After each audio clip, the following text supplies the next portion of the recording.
I'll sing Yeah. the Israeli national anthem for everybody Good. too. Can you do it? Kol ad belevav penima. All right.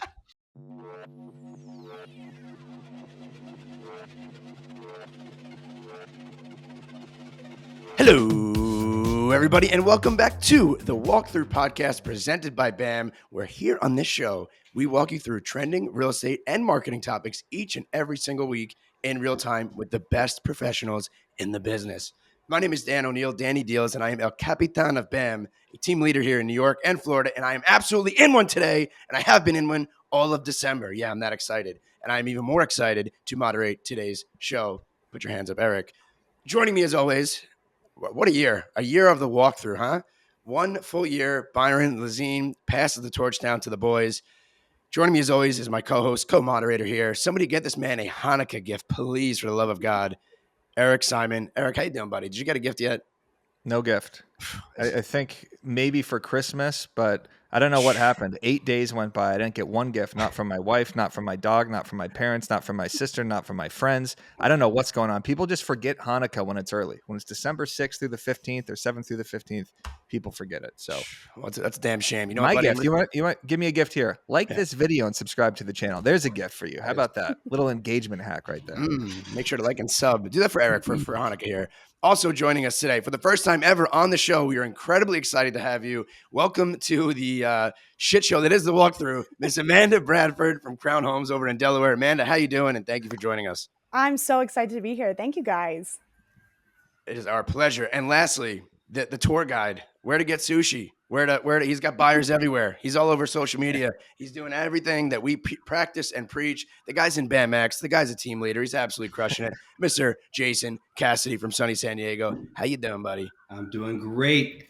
How you doing? I'm doing phenomenal. Anytime I get a chance to hang out with you, talk to you, see you, I am doing immediately 10 times better. Speaking of doing better, make sure you like, you sub, drop us some comments today. Today, we're having a little bit of a lighthearted episode. It's the holiday season. Everyone's kind of a little bit checked out. So we wanted to make a fun, lighthearted episode for you guys today that will induce a lot of laughter, joy, talk about the holidays, talk about some mistakes that we made and what our visions are for 2024 and some predictions, content and market based. So with that said, make sure to like and sub. Mrs. Simon, please, Diane, let's get Eric a gift, huh? Let's get this guy a Hanukkah gift. And if not, make sure to like and sub, and that will suffice. All right.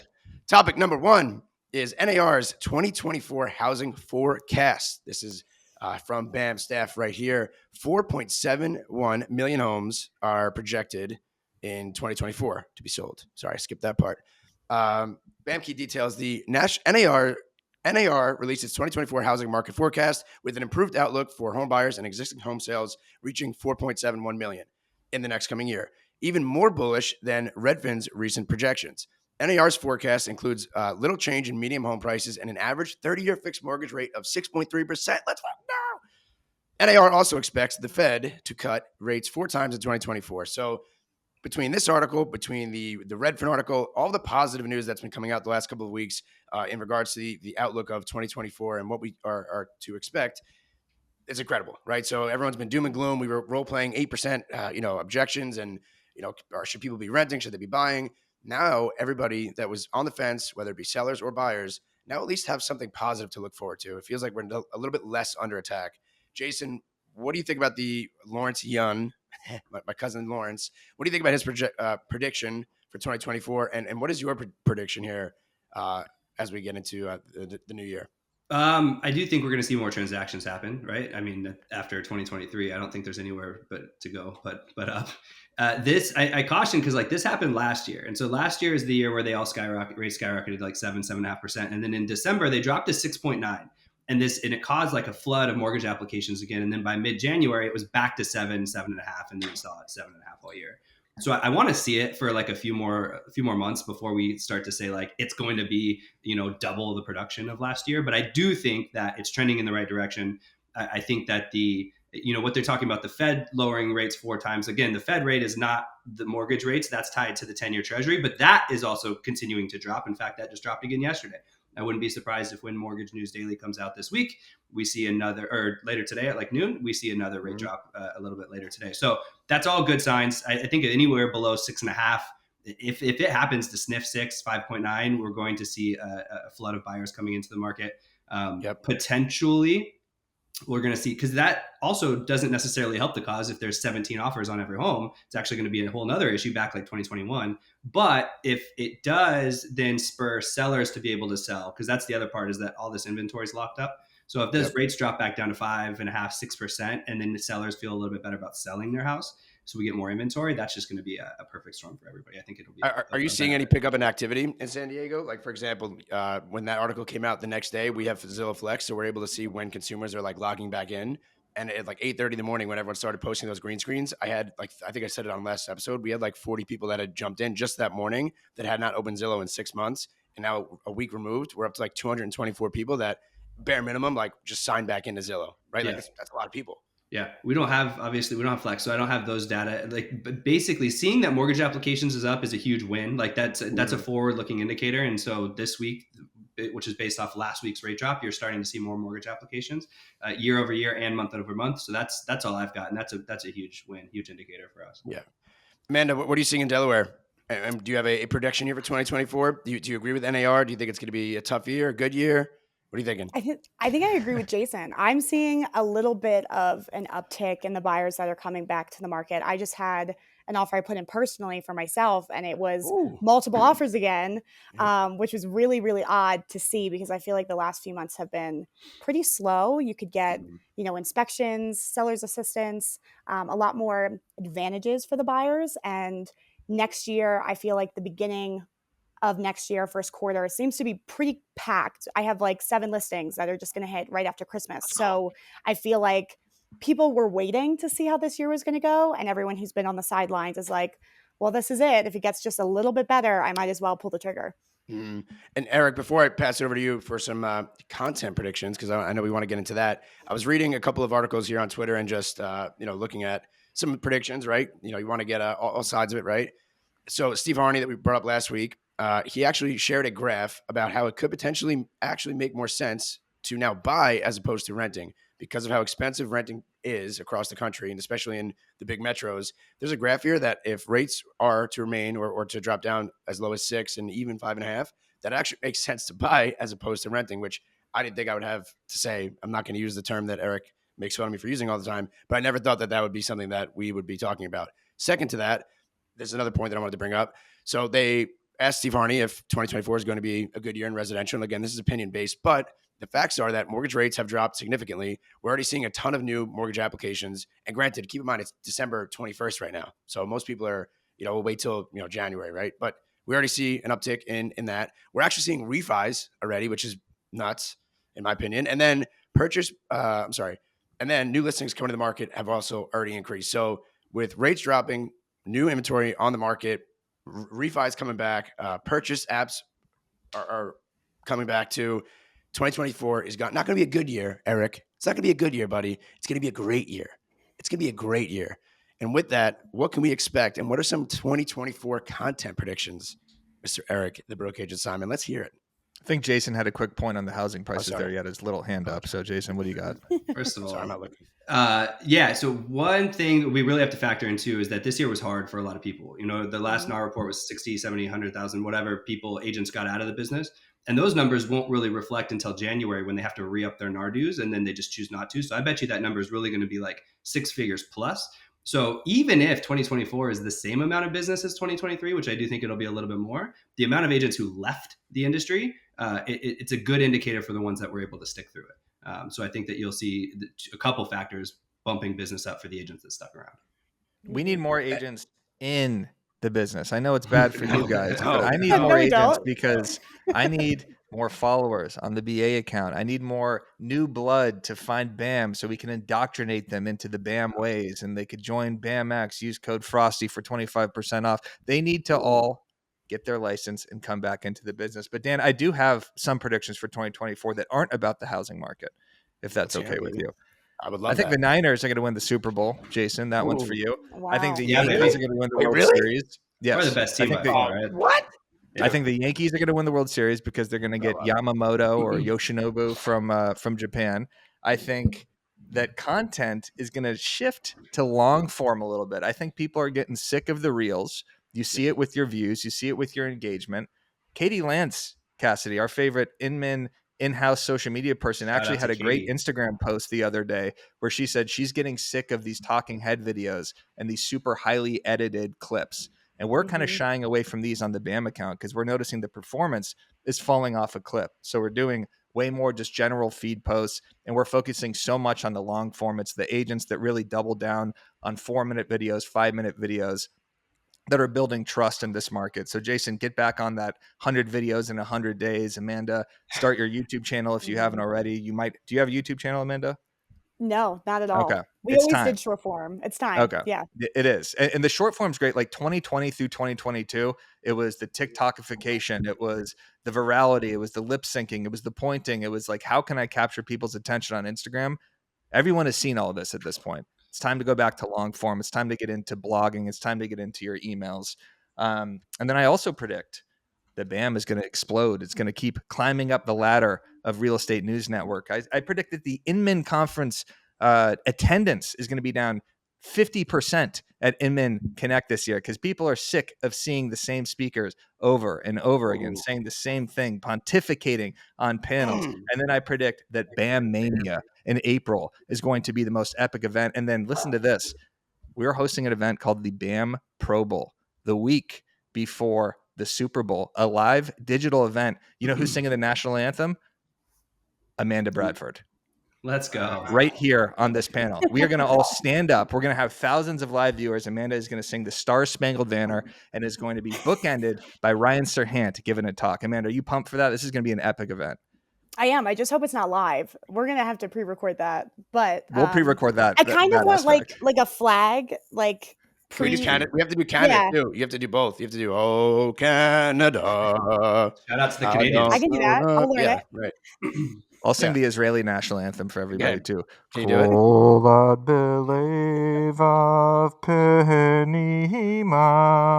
right.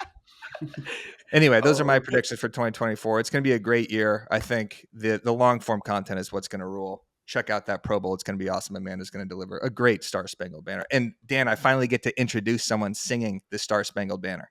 Wow, you know how long I've wanted to do this? I know. Wow. Is that a dream of yours? I get to say, ladies and gentlemen, to honor America. Now singing the Star Spangled Banner, Delaware's own Amanda Bradford. And no. Do that like do it actually. Like say do it really. Good. I just did it. No, but you cut out a character when you said her name. Do the whole thing. Ladies and gentlemen, to honor keep going. Ladies and gentlemen, to honor America. Now singing the Star Spangled Banner, Amanda Bradford. Number 2. Amanda Bradford. Number two. Derek. Number two. Jason, any content predictions here? I know that you're going to continue to do everything that's working for you right now, which is basically everything. But are you going to be harping on anything in 2024? And what is your content prediction? Yeah, I mean, I don't think I'll stop. I put a goal on my goal sheet, right? My business plan to continue batch content, batch shooting my content. So we shoot about 8 videos per batch, and that'll basically get me through each month with 2 videos per week. But there is going to be more of a shift into long form. Now, that being said, I've said that for like 3 years now. It's just something. It's just something to say, honestly. But Eric's absolutely right. It's just like I'm the same way, right? As someone who films these reels, it's just I'm kind of sick of it. It's just I'm done with it. And from a creative angle, it's just like I don't like filming them as much anymore. And then the leads that do come from like YouTube, when you have an organic page of like local San Diego stuff, are just better leads versus the 7-second clicks that you get from Instagram.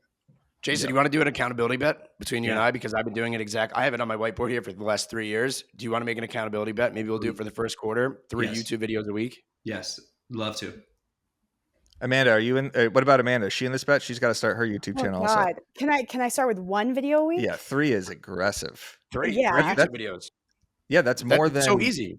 No, it's not. Tom Story doesn't put out 3 videos a week. Yeah, but he's already settled into his cadence. He's the one who did 100 videos in 100 days to start. That's where I got the motivation. Yeah. Oh yeah, right. What'd you say, Eric? What'd you say? We put out a video every single day. I'm just saying it's tough. Yes.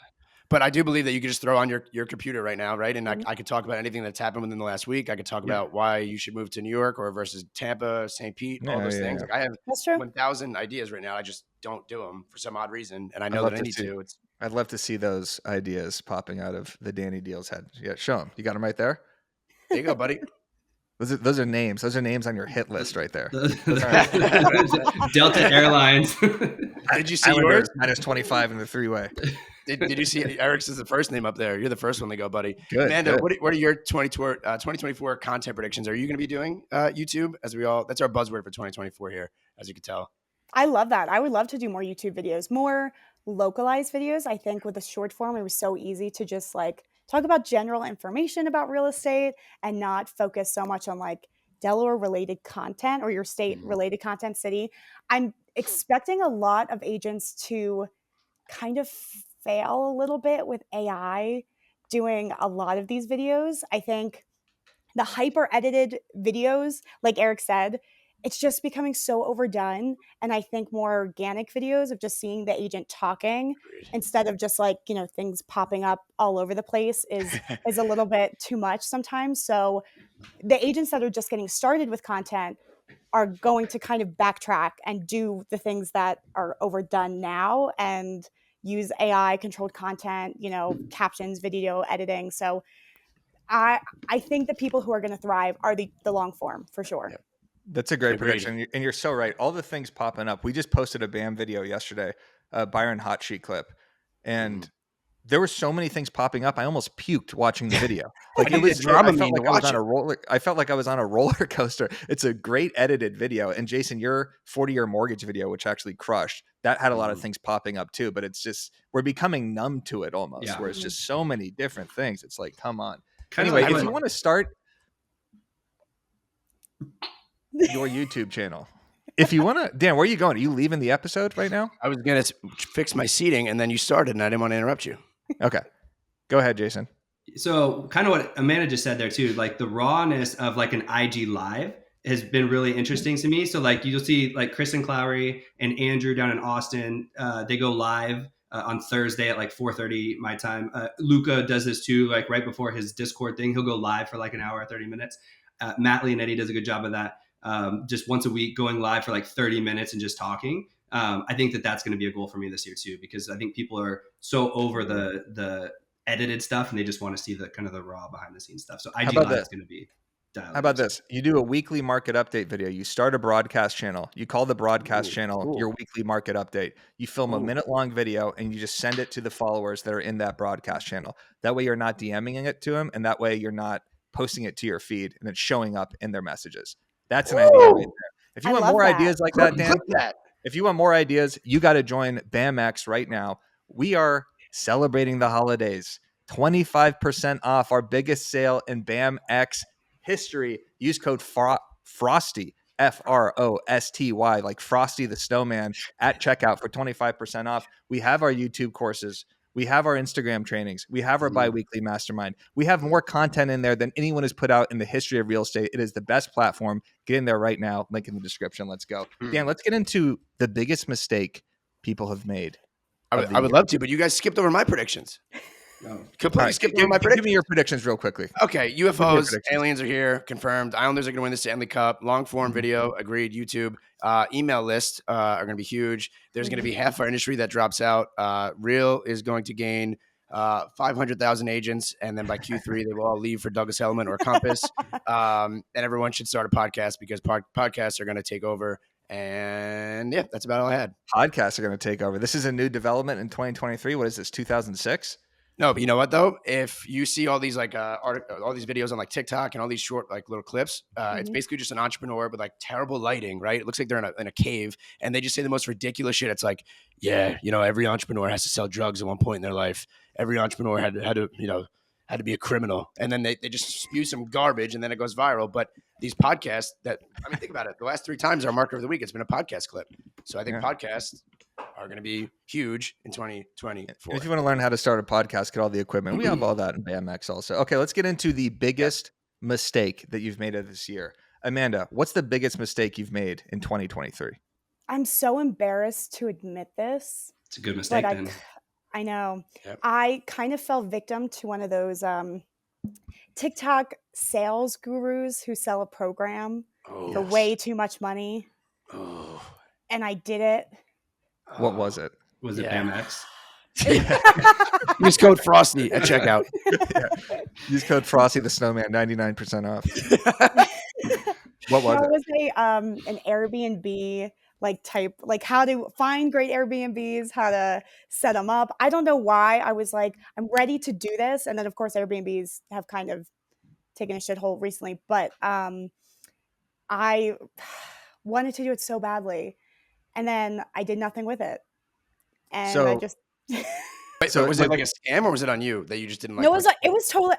It's hard to say because the course, the videos, I found myself listening to it, and I was like, I know all this information just through real estate, so it wasn't anything crazy new. But then it was like use AirDNA to help you with it. But AirDNA is like $600 a month for the entire country. They didn't really tell you that in it, so not scammy, but I think misleading.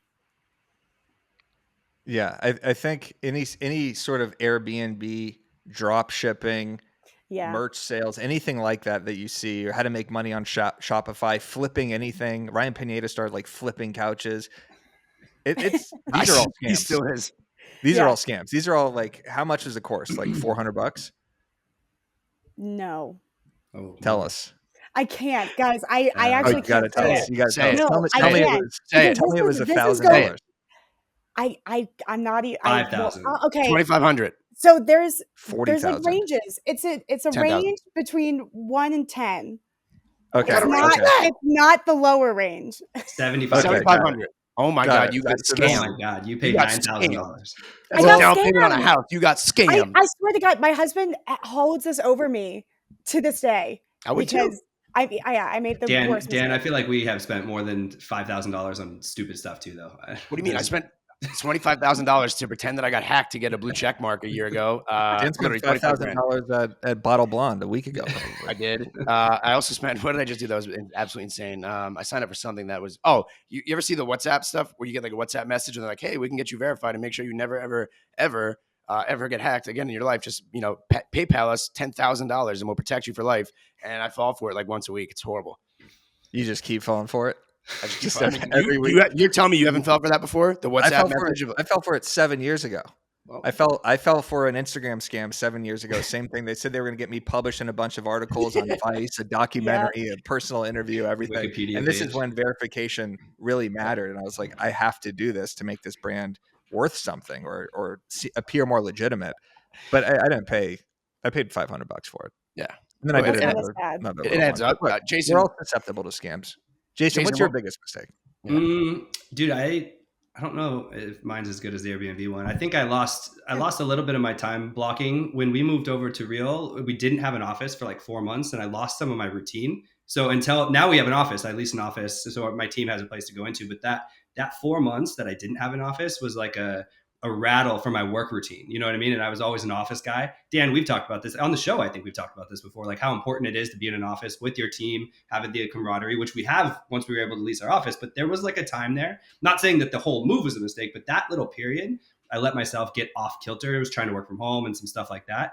But all my fault. Like it's my mistake. Like I probably could have, if I was more dedicated and on it, stayed at home and worked through it. But that was a big mistake, not getting an office right out of the gate, trying to do it from home for a few months before I got back into an office.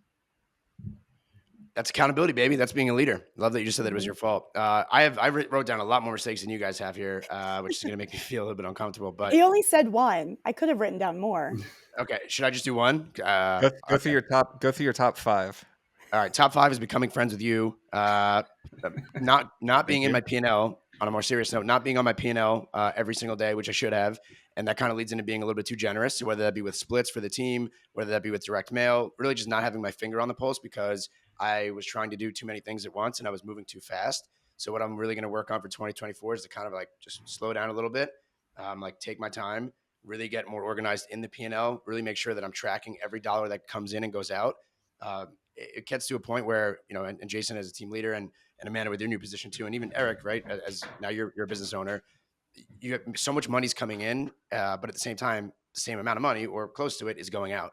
And it kind of just goes in levels, right? Where it's like, okay, well, if I'm making 10 grand, 8 grand is going out the door. Okay.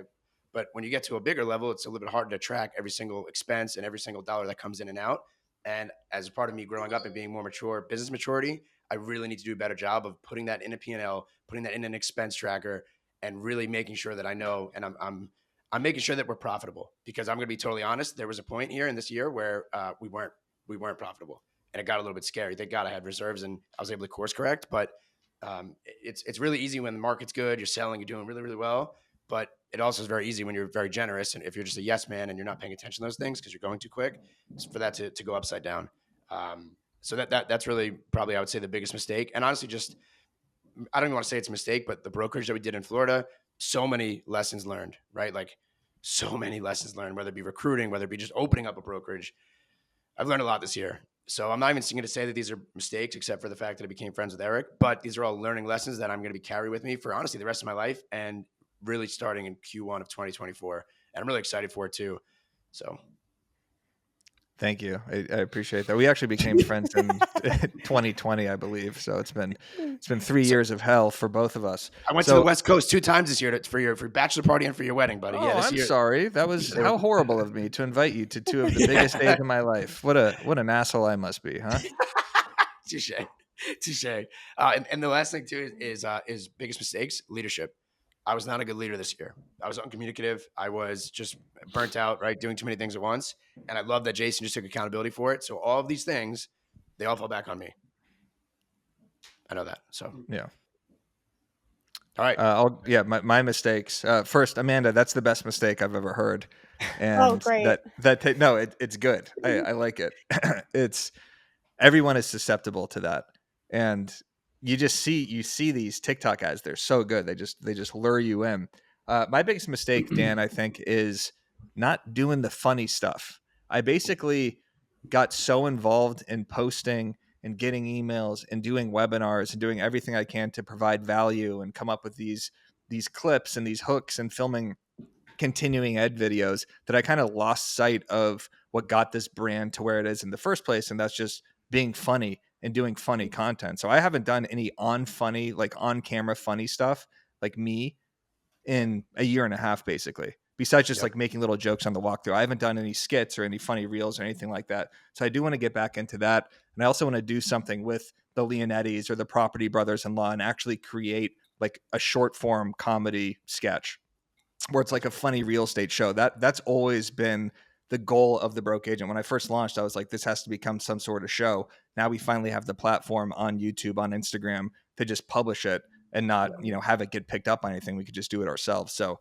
that's definitely going to be something we do. And then another mistake we made is we polluted our YouTube channel, not polluted, but we just put so much stuff on our YouTube channel that it directed people in 10 different directions, right? Like we had Between Two Lockboxes, we had Over Ask, we had the walkthrough, we had the hot sheet, we had the Massive Agent podcast, we had Marketing Mondays. So the algorithm is so confused. It has no idea what it's doing. It has no idea how to serve this content to people. You may watch the walkthrough, but you may not watch the hot sheet. You may watch the hot sheet, but you don't watch the continuing ed videos. That we should have separated our channels very early on and had very isolated direction for what we wanted for each channel. So that was a huge mistake, and just not doing the funny stuff. So that will be corrected in 2024. I can agree with the funny stuff too for me, and that's something that's on my whiteboard up here as well. But I don't think that anything that we said in here are mistakes. I think they're all just like learning lessons, right? Like you guys creating BAM, you don't know, like nobody knows the YouTube algorithm, nobody knows the Instagram algorithm. It changes every single day. But you guys, right, starting a new company, your goal was to create shows, get creators, and throw stuff at the wall and see if it's stuck. And then if it doesn't, Byron's the first one to cut the cord. So I don't think that's a mistake. I think it's just a learning lesson. And now you guys have a clear, precise vision for what you want for 2024 , right? Another thing is just to audit your content and probably your business sooner. Like doing these content audits once every 6 months is very helpful. We didn't do it for the first year. So we were just publishing, just throw out this blog, throw out this YouTube video, do this podcast, just keep going and going and going, kick the can down the road.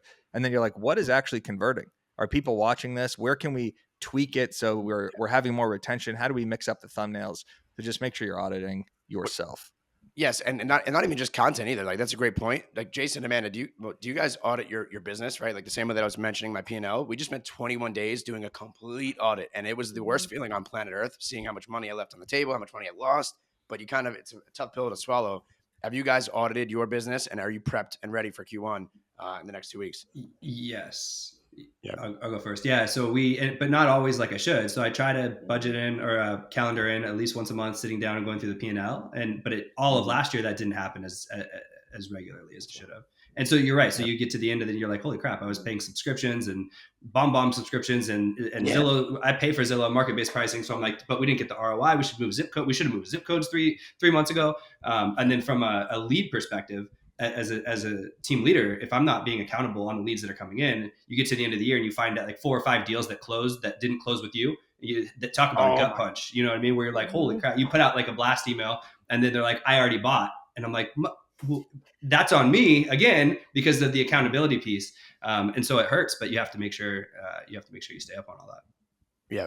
Yeah. What about you, Amanda? Well, for me, it's a little different because I just went from being on a team to now being a solo agent. So a lot of the expenses. Congratulations. Thank you. Excited, terrified. A lot of the expenses, which we did do as a team, we would look at everything pretty much monthly. And that was really great. But now going into a solo agent position, I am so used to just having things be spent for me. So it is definitely going to be a more interesting year for me to have to keep track of those things and to make sure, like Jason said, getting that ROI so that I'm just not throwing money out there and not actually seeing any sort of return. Do you do that, Dan? Is that what you're pointing to yourself? $626,000 should have been in my pocket. That's not. Damn. Speaking of $626,000 that are not in my pocket, Eric, what is the best gift to give an agent? What is the best gift? What is the best gift to give an agent? $626,000 would be a nice gift. Yeah, Hanukkah gift? Is it alcohol? Is it Camus wine? Is it a Yoda doll? Is it a 4-iron? What would you say? Yeah, last week we did the best gifts agents should give to their clients. Today we're going to do the best gifts agents should get. You know what I think, Dan? Mm-hmm. I think the best gift that you could give an agent besides a referral is to just leave them the hell alone for 3 days, right? Don't hit them up on the 24th, the 25th, or the 26th. Don't bother them unless there's something really pertinent to the deal. I would just leave them the hell alone. That would be a fantastic gift. Amanda? Agreed. Yeah, I had vacation free of any phone calls would be awesome. I really want a chauffeur. No one can give me that, but I would love to be driven around. I could do so much more work in a car. Do you get car sick? No, I don't. So I could easily like make so many more calls, get stuff done, do video content if someone was driving me everywhere. That would be sick. Let's call your brokerage right after this, and let's say, hey, by the way, this is actually Dan Oneil Jr. here, and I'm here to negotiate on behalf of my client Amanda. Yeah, we need a chauffeur immediately. Absolutely. Yeah. Jason, what about you? Best gift to give an agent. I wrote down the same thing. I wrote down 3-day vacation, unbothered. Is there we go. And I don't know if that's a parent of 2 that's asking for that or an agent, but well, either way, I would take it. You know what else would be great is, and I'm not an active agent anymore, obviously, but if a client just reached out to their agent as opposed to the agent reaching out to the client saying, I appreciate you. And the client just says, hey, you know what? That transaction was awesome. We love our house. We really appreciate what you've done. That would be an incredible gift. Imagine getting that text. That'd be the best feeling ever. It is. Yeah. Imagine getting that text. Yeah, I mean, it'd be great. Wouldn't it be great to just get a nice appreciation text every now and then? Like Dan, what if you texted me out of the blue and just like, hey, Eric, I just want to say, our friendship has been incredible. It's blossomed. You just told me you hated me. You just said the biggest mistake you've made all year is becoming friends with me. I have to play a character, but you were one of the first people that I did my gratitude things for with that diabolical 6 a.m. message. Oh yeah, that was frightening. Dan, it's frightening, but I did well, it was very nice, but Dan did send me I don't know, a 400-second audio message when I woke up at like 5 a.m. one morning telling me that he liked me. Basically, it was very nice. I love that. Yeah. There you go. Best gift to give. I mean, I had 3 days here too. I guess we all just basically we all just did it. Exactly. We all collaborated on the same thing, so we don't have much of advice here. But I do think that alcohol, leaving them alone, and I think that leave them alone. Yeah, give him a handle and just let him be. Give me a bottle of Camus and don't fucking call or text me from December 22nd to January 2nd, and more specifically, do not. The best gift you could do. Don't text me on Christmas, because then I feel obligated to text you back. Then I feel uncomfortable. My phone's blowing up. Don't fucking do it. Sorry that I just cursed twice. I don't even care. Make sure to like and subscribe just so that way we can fix the YouTube algorithm. Don't text me on Christmas. You ain't gonna get a response, and then you're gonna be mad about it. Perfect transition to this. What are you guys doing for holiday touch points? Amanda, we'll start with you. Are you reaching out to clients? Are you sending them an email blast? Are you posting to Instagram? Like, how are you handling the next 4 days? So I already sent Christmas gifts to everyone who bought this year. It's like a Cool. personalized box, and then it has a ornament in there that says like "First Christmas" in their new home with their name and address. I already got like 5 text messages the last 2 days from people getting those, and then for any of my past clients, they all got a Christmas card pretty much explaining my move, like, hey, new brokerage, new information, so that they didn't lose that. But then otherwise, I don't like to talk to anybody like these next 3 days. It's more so just content so that they can see that I'm with family. Like being here in Utah, I love posting about us skiing and how terrible I am at skiing. So I get a lot of comments and engagement from that, but it's not direct. I feel like these last few days, people are so stressed. They don't want to hear from their realtor. Maybe the week before, that was fine. But right now, it's like, I haven't bought Christmas gifts. I need to get on that right now. Me neither. Me neither. Jason, what do you think? No, I don't talk to anybody on Christmas or any of the holidays. Like I don't do the blast emails. I don't do the blast texts. My clients, like my real clients, past clients, past buyer clients, seller clients are on my holiday card list. My wife takes care of that. Right. So we have like the family holiday card that goes out and stuff, but there's no touch points on any holidays on purpose. Yeah. We just did our first. Go ahead. Go. I was just gonna say we just did our first holiday card. My wife set that whole thing up, just sent it to everybody. Do we like holiday cards? I don't know. We got 50 of them here from other people. I don't know how I feel about them. Here's what I didn't like about it. I don't like that I had to stamp 150 envelopes while I was watching the Wildcat game last night. That bothered me. And there's no personalized message. It's just a picture of me like smiling at my wedding with Ann. So I feel like Did you have a hat on? Back in the No. day, this used to be It's at the like the way wedding. that people conveyed information about like Billy started second grade this year and Yeah. Tommy learned chess, and you know what I mean? And now it's like with Facebook and Instagram, and then now the pictures are actually just hard copied pictures of stuff we've already seen on social media. So like Sure. I kind of feel like it's going the way of, unless you do. So my wife Roxy, she's like, next year we need to do something like wild, like interesting. You know what I mean? Like have some sort of a green screen photo shoot where we're like in space and then in the water, like so stupid that it's like it's cool again, because otherwise these are all just blending together. I feel like. Smart. The Green funniest- screen your holiday card. I like that, Jason. Yeah. Genius. I agree with you, Eric. But the funniest holiday, I look forward to it every single year, is Taylor Wright. Eric knows him. He's one of my best friends from college. Him and his family do the most outrageous holiday. Like it's always like a theme where like it's like a can't even say it, but like it's like him, his brothers, his parents, and then it's like the children, so like his nephews, and they like will pick like a theme. So it'll be like Star Wars, and they all dress up as like, and they look like the characters, or like they'll do like Seinfeld, and they all dress up like characters, and it's like it actually I hang it up every year. That. I like Yeah, that. every other one, like it's not memorable because I've already seen the picture, like you said, 30 times.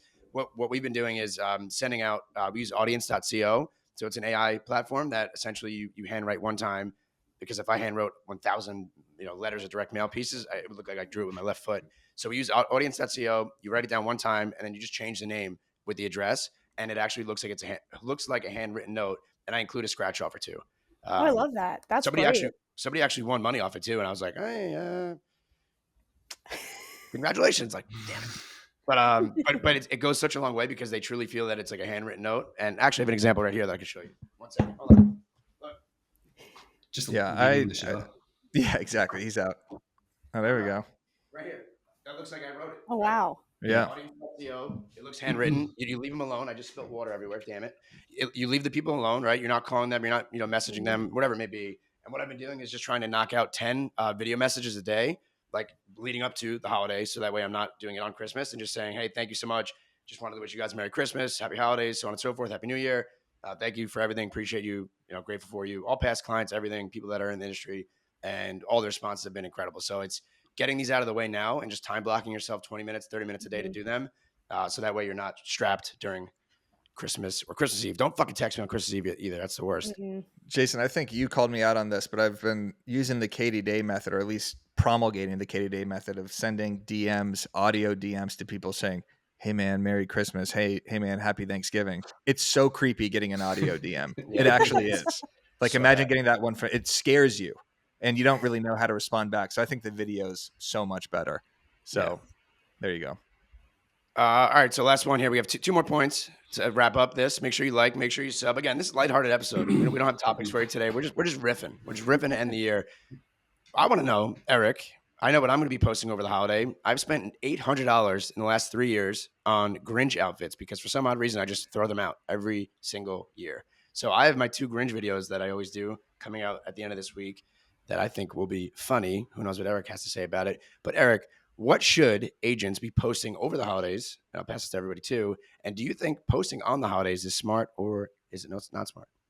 I think just what Amanda said in terms of posting your actual family and your traditions. It's story content that's going to do really well. I mean, doing any sort of self-promotional post or market updates or anything like that, that's just going to fall by the wayside. It's all about just showing your family traditions and trying to relate with people through that, posting stories. Okay. So you don't think I should post the Grinch video on Friday night then? Copy. No, Friday night's good. I'm just saying Christmas. Your Grinch videos do well, though. I like those. Yeah. I do it for myself. Jason, what are you going to be posting over the holidays, if anything? Or do you agree with Eric? Just family and nothing different. So I use shout out to Coffee and Contracts as well, Haley. So I work with them too. So there's a content calendar that'll have some holiday related stuff that I'll use from the team account. But then from my personal account, it's really just going to be behind the scenes with the kids and stuff like that. We have one more deal closing, so it might get a little and one more listing video to post. So there, I mean, almost like normal stuff.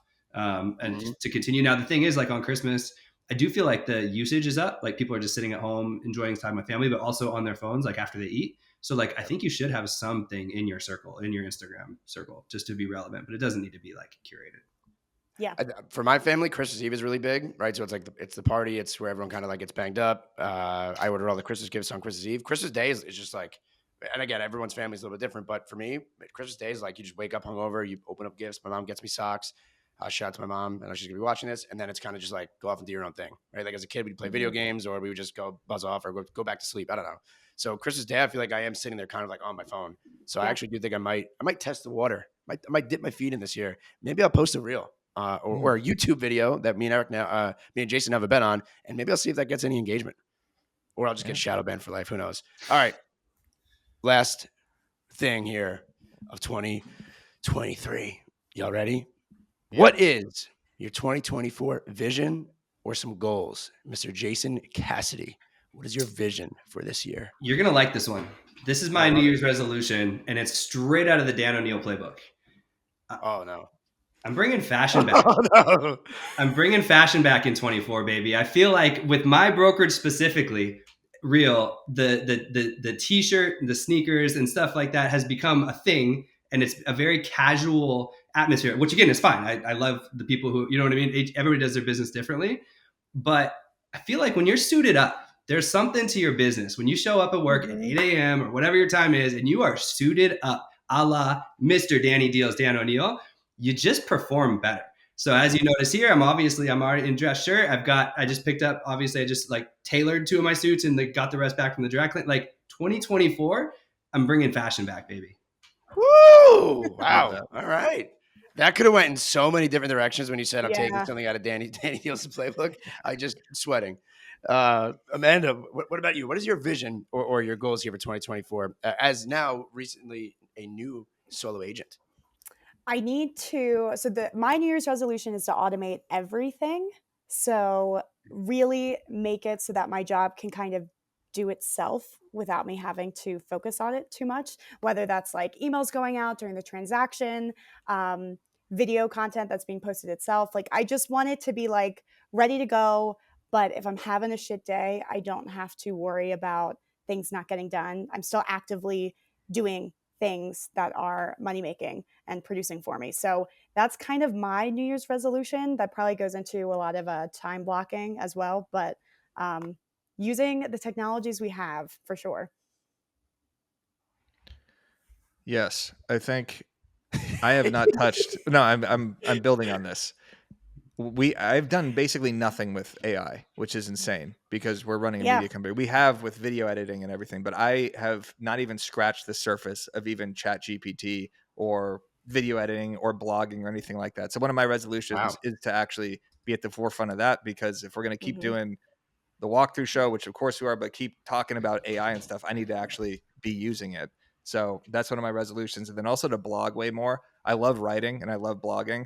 And I'm only doing a couple blogs a month. I'm doing like the December content ideas, the January content ideas, but I feel like I could get back into the Onion style satire blogs that actually get way more shares than anything that's just kind of information based. So again, just kind of going back on that humor. Dan, what about you? What are your resolutions? Well, visions, you mean, or goals. And so my goal is to not get the show canceled. Number one is to, number two, Hammer Florida, have an organizational chart, have a seamless and stress-free organization with no hiccups, no code reds every single day that we're having. We put everything on a Google Drive and a Google Doc. So there's one main hub for all of our agents to access everything. We spent 21 days on all this.